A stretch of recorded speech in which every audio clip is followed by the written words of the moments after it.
Épître aux Colossiens chapitre 2. Je veux, en effet, que vous sachiez combien est grand le combat que je soutiens pour vous, et pour ceux qui sont à la Odyssée, et pour tous ceux qui n'ont pas vu mon visage en la chair.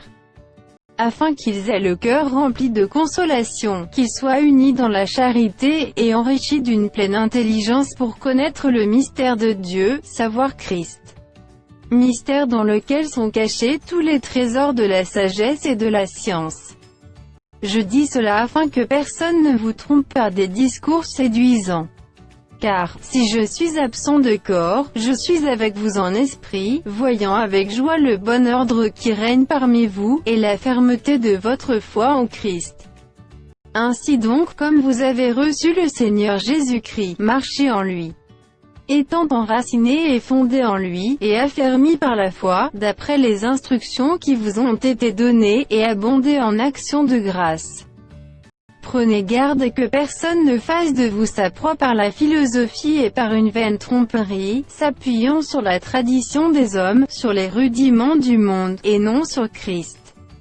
Car en lui habite corporellement toute la plénitude de la divinité. Vous avez tout pleinement en lui, qui est le chef de toute domination et de toute autorité. Et c'est en lui que vous avez été circoncis d'une circoncision que la main n'a pas faite, mais de la circoncision de Christ, qui consiste dans le dépouillement du corps de la chair. Ayant été ensevelis avec lui par le baptême, vous êtes aussi ressuscités en lui avec lui par la foi en la puissance de Dieu, qui l'a ressuscité des morts. Vous qui étiez morts par vos offenses et par l'incirconcision de votre chair, il vous a rendus à la vie avec lui, en nous faisant grâce pour toutes nos offenses. Il a effacé l'acte dont les ordonnances nous condamnaient et qui subsistait contre nous, et il l'a détruit en le clouant à la croix.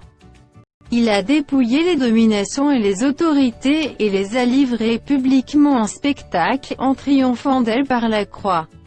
Que personne donc ne vous juge au sujet du manger ou du boire, ou au sujet d'une fête, d'une nouvelle lune, ou des sabbats.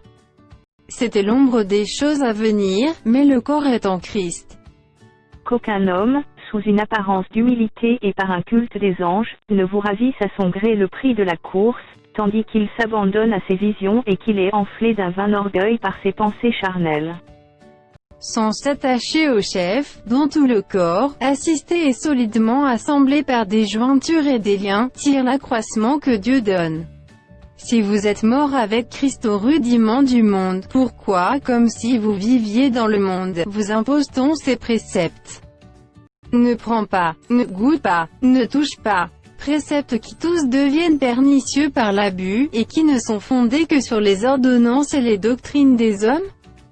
Ils ont, à la vérité, une apparence de sagesse, en ce qu'il indique un culte volontaire, de l'humilité, et le mépris du corps, mais ils sont sans aucun mérite et contribuent à la satisfaction de la chair.